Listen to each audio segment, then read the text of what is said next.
Deus abençoe, pastor. viu? Amém. Deus abençoe. Boa noite, irmãos. Muito bem. No culto das mulheres, eu vou pedir para a Edicléia levar um pratinho para casa depois, né? Acho que dá para fazer um catadão, uma marmitinha, né? Eu vou estar cuidando do Caleb, né, irmãos? Trabalhando, né? Sem fazer nada não dá, né? Então, uma marmitinha vai bem, né? Muito bem, glória a Deus. Quem aqui já foi no Analândia? Levanta a mão aí. Olha, bastante gente já foi no Analândia, mas bastante gente ainda não foi, né? Quero fazer um convite para você. Vai lá visitar o Analândia. Culto aos domingos, todos os domingos às 10 horas da manhã. Lá a gente, 5 para as 10 a gente começa o culto, tá, irmão? E 11h30 você já está liberado para ir para sua casa, para a churrascaria. Tem sido um momento assim maravilhoso. E realmente, né, pastor, nem imaginava que seria assim, né? Mas Deus é bom. Eu quero compartilhar aqui um tema com vocês, pensando um pouco nesse nosso ambiente de igreja, porque a nossa esperança e tudo que nós fazemos está completamente ligado até que Jesus venha, né? As nossas realizações, aquilo que o pastor Raul ministrou no domingo sobre a nossa esperança. Por que a gente se move como igreja, né? Porque nós carregamos uma mensagem, e é uma mensagem que ela realmente ela é para a última hora, é algo assim que precisa ser falado. O dia de amanhã a gente não sabe, mas como igreja nós vivemos intensamente essa realidade de estarmos em comunhão, de estarmos evangelizando, de estar compartilhando, falando, ouvindo. Crente gosta de falar, não gosta? Eu falo que crente também gosta de cuidar da vida do outro, irmão. Isso faz parte do que Deus tem para a vida de um cristão. O crente tem que cuidar da vida do outro, né? Porque vai que o crente dá uma saída assim do caminho, você tem que puxar ele de volta, falar, não, volta para cá, e é um cuidado. E eu quero pensar com vocês, começando com algumas perguntas. Essa pergunta ela é meio genérica, assim, não precisa ser nada relacionado à igreja, pode ser algo de saúde mesmo, mas como está a sua mente e o seu coração? É uma pergunta. Como está a sua mente e o seu coração? O que tem nutrido a sua mente e o seu coração? Porque quando eu pergunto como está, você vai avaliar, né? Está bem, está ótimo, não estamos bem, ou a minha mente e meu coração não está bem, ou não estão bem. Mas por trás desse estar bem ou não estar bem, existe alguma coisa que nutre, que está ali presente na nossa mente e no nosso coração. A Bíblia fala que o coração alegre formoseia o rosto. Você vê um irmão assim sorrindo, você pode saber que o coração dele está transbordando. Mas quando você vê uma pessoa triste, você pode fazer uma pergunta que também o coração está passando por um momento difícil.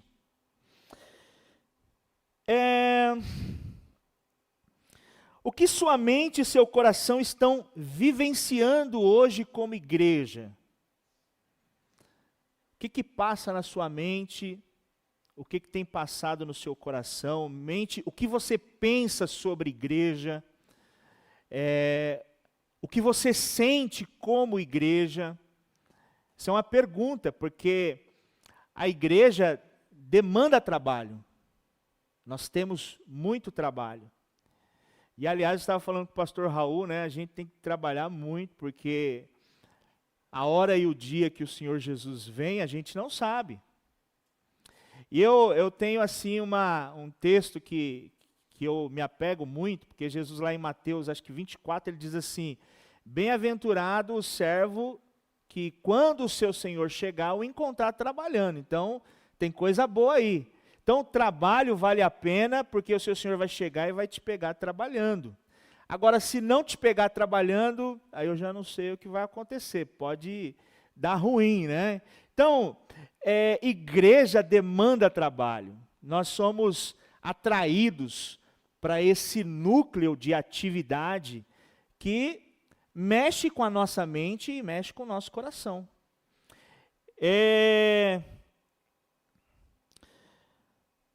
Bom, a maioria em algum momento foi atraído pelo ambiente de igreja. Aliás, o fim de todos aqueles que são salvos é a igreja. Não tem muito segredo, né? É a igreja. Cristo vem buscar uma igreja. Então você pode fugir para todo lado, o fim é ser uma igreja. Isso é importante, né? Porque às vezes as pessoas têm assim algumas ideias sobre igreja que podem ser muito equivocadas. Nós vamos entender um pouquinho isso à frente. Mas, de alguma forma você foi atraído para a igreja. E como você se sente? Você ainda se sente inspirado neste ambiente em que você está, como era na época em que você foi atraído? Você está com a mesma pegada? Você sente assim, ou está assim já cansado? Porque cansa também, né, irmãos? Nós somos seres humanos. Mas Isaías 40 fala assim que as nossas forças se renovarão como águias. Cansar é normal, mas eu falo assim naquele sentido ao ponto de desistir. Porque parece uma coisa assim tão simples, mas às vezes a gente acaba tendo pessoas no meio do caminho assim que desistem, que param, e a gente não consegue explicar. E isso está muito ligado à mente e o coração, né? O que está guardado lá dentro, o que está dentro dessas áreas, que talvez não está muito claro. Eu não sei você, mas tem muitas pessoas assim que eu tenho carinho especial que não estão caminhando na igreja, né? Que deixaram essa caminhada, mudaram de rumo. Mas eu queria que a gente pudesse pensar, fazendo um diagnóstico de uma igreja. E uma igreja, irmãos, ela tem alguns aspectos muito importantes que precisam ser alimentados, precisam ser pensados a respeito. Por exemplo, igreja é ambiente da graça. E a graça é algo que, talvez as pessoas entendam que graça é algo que facilita as coisas para as pessoas. Na verdade, graça é um empoderamento para realizar as coisas de Deus. É uma condição para que a gente possa se revestir do poder de Deus. Graça não é um ambiente de inclusão, é um ambiente de empoderamento. E todos aqueles que, por meio de Cristo Jesus, se arrepender dos seus pecados, né, e entregar sua vida para Jesus, ele é incluso automaticamente na graça.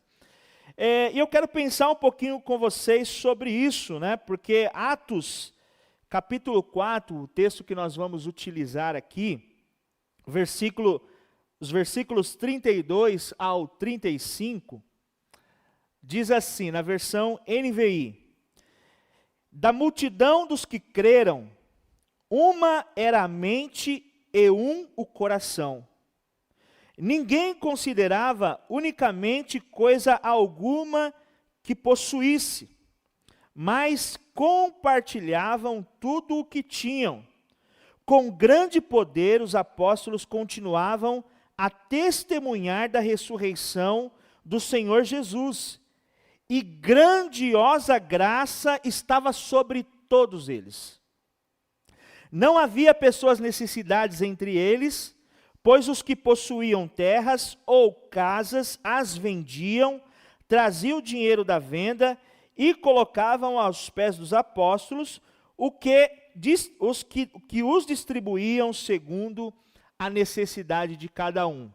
Aqui é importante a gente falar que isso aqui não é um sistema de comunismo, é uma demanda de necessidades que eram atendidas. Então, qual é a diferença, né? O comunismo propaga a ideia de você dividir tudo que você tem igualmente para todo mundo, mas não. A gente está falando de pessoas que estão entendendo a necessidade do próximo e eles vendiam os seus bens para que essas pessoas também fossem supridas e diante de uma condição digna, todos tivessem tudo em comum. Todos pudessem passar por aquele momento. Queridos, aqui existe algumas informações muito importantes, porque nós estamos falando que essa graça que está sobre eles é o que move esse povo. É o que está movendo a igreja. E a porta de entrada é crermos. Crermos naquilo que Deus tem para as nossas vidas. Amém? Bom, quando nós passamos a crer, duas áreas são afetadas imediatamente. É mente e coração. Porque o texto diz aqui, da multidão dos que creram, uma era a mente e o coração do povo.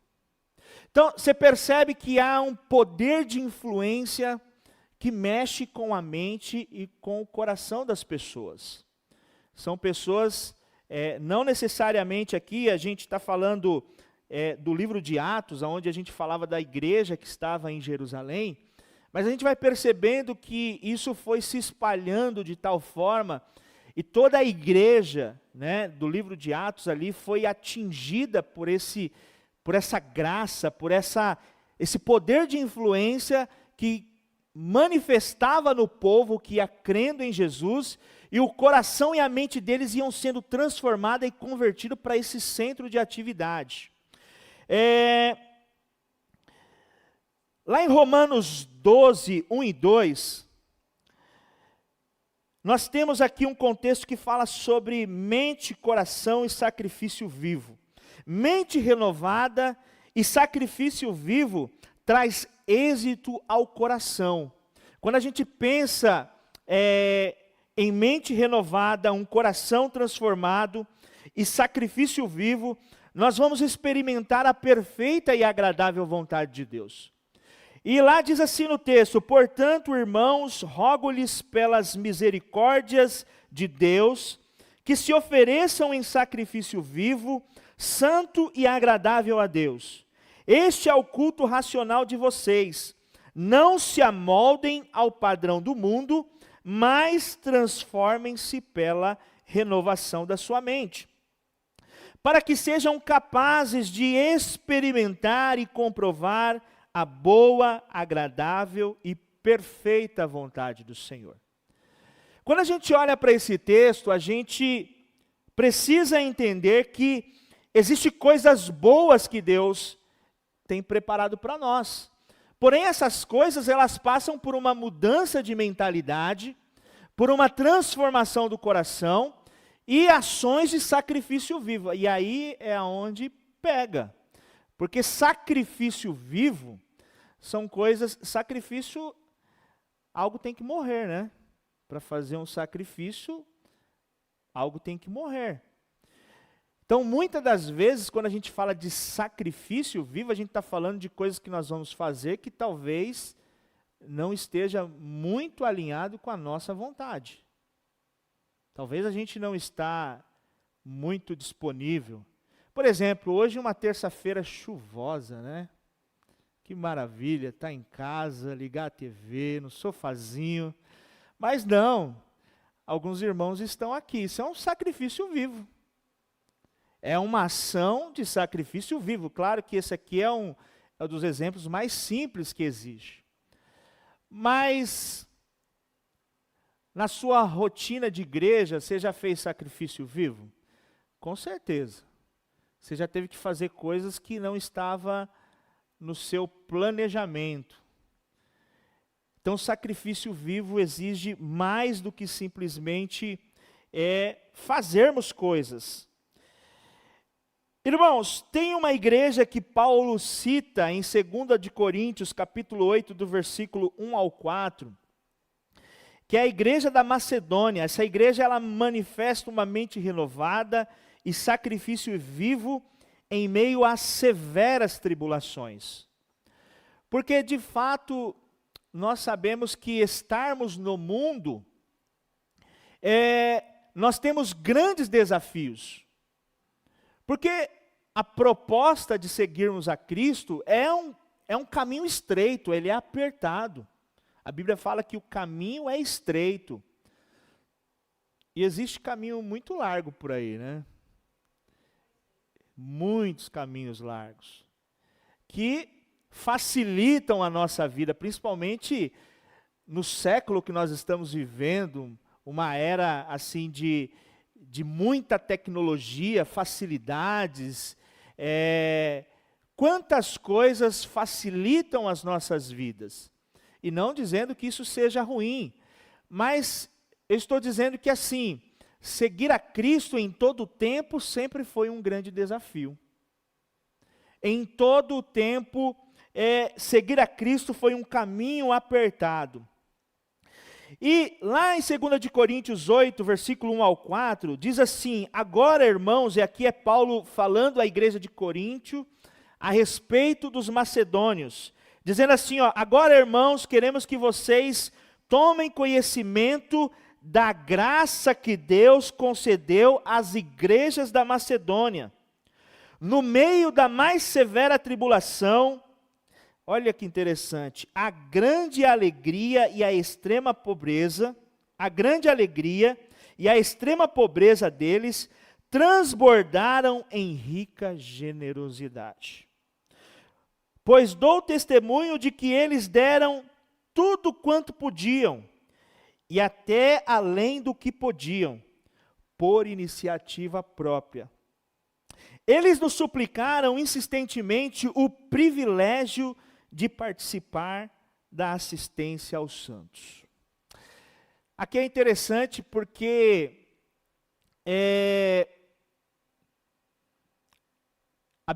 Paulo está falando de uma igreja que não está bem, não está passando por um momento perfeito.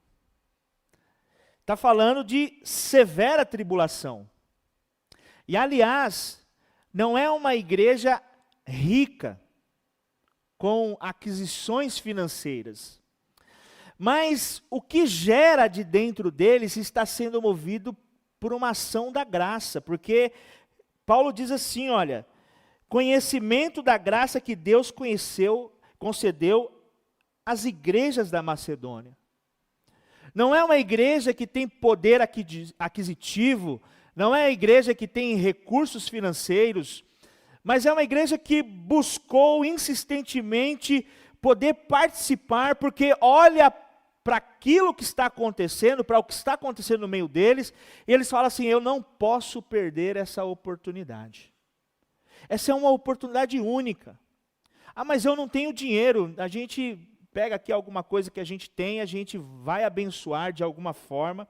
E a Bíblia fala de assistência aos santos. E aqui diz que eles suplicaram para o apóstolo Paulo, por favor, deixa eu participar disso, eu não posso perder isso. Estava falando com o pastor Raul que o Senhor ele nos dá muitas oportunidades. E a gente não pode perder essas oportunidades. Porque essas oportunidades, se a gente abre mão dessas oportunidades, ela passa e outros tomam o lugar da oportunidade. Não que o Senhor tem poucos lugares, aliás, a Bíblia diz que o Senhor tem muitos lugares. Mas é muito ruim quando você perde uma oportunidade que Deus te dá. É muito ruim.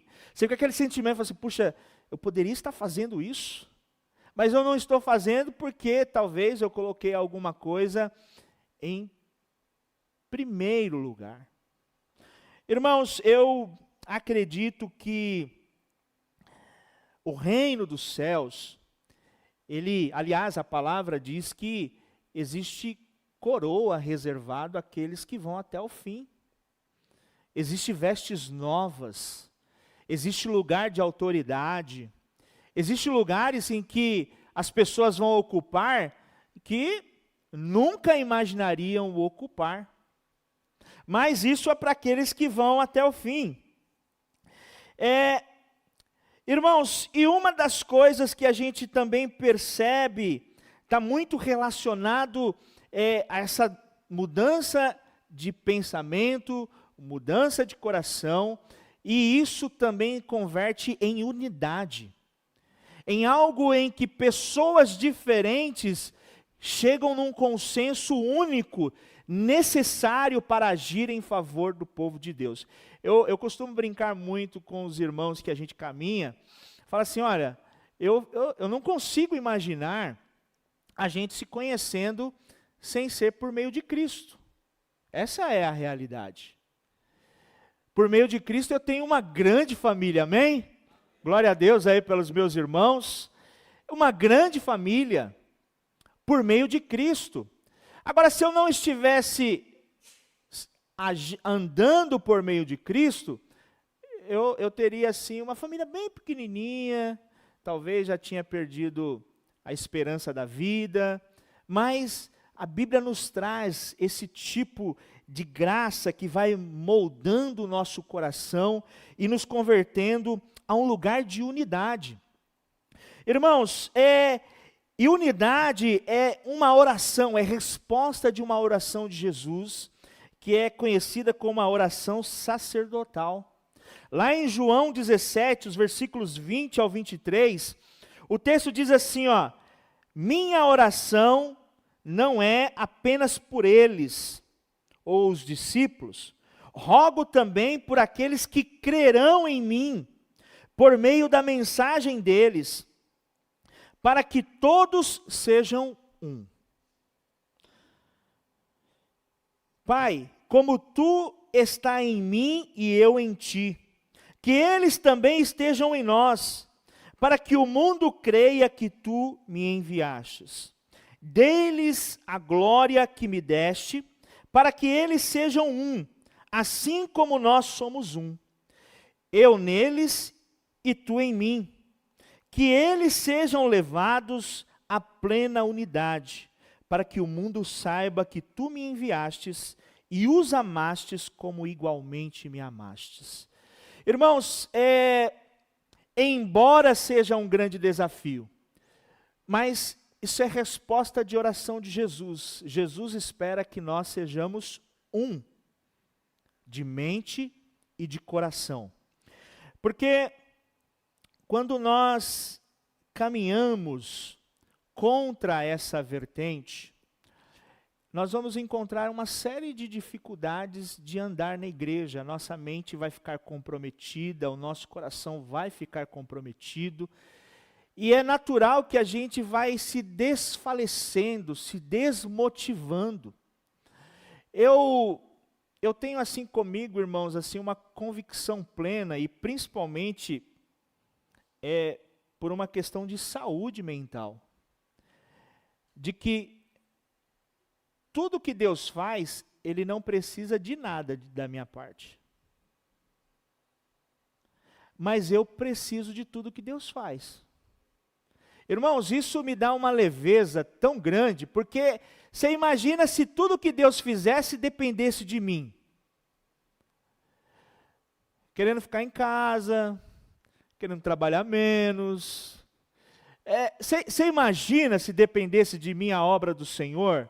Talvez da minha saúde, talvez da minha questão financeira. Você imagina se dependesse de mim, como que o reino dos céus iria avançar? Irmãos, e há 2000 anos, essa empresa funciona. É o maior caso de sucesso da história. Há mais de 2000 anos a igreja está de pé. E existe pessoas que Deus está levantando dia após dia e convertendo a um só coração. Por isso que eu falo, eu não posso ficar de fora disso. Você imagina, né, como o pastor ministrou no domingo, chegar naquele dia, nós assentarmos naquela grande mesa e dizer assim, Senhor, chegamos aqui. Nós passamos por que passamos, mas nós estamos aqui. Mas irmãos, existem alguns inimigos que podem de fato prejudicar a nossa caminhada. Logo, eu entendo que a graça não é algo que me favorece, mas algo que me empodera. Aliás, a Bíblia diz que o poder de Deus se manifesta na minha fraqueza. Não é na minha habilidade, não é na minha capacidade, naquilo que eu falo assim, não, eu sou bom nisso. Irmãos, é 110% de chance disso dar errado. O negócio não funciona. Toda vez que você tenta, por isso que eu falei para vocês que assim, que eu tenho esse pensamento, né? Porque todas as vezes que eu achava que dependia de mim, irmãos, era uma frustração, era uma angústia, era uma tristeza. Eu falei, Senhor, está tudo nas suas mãos.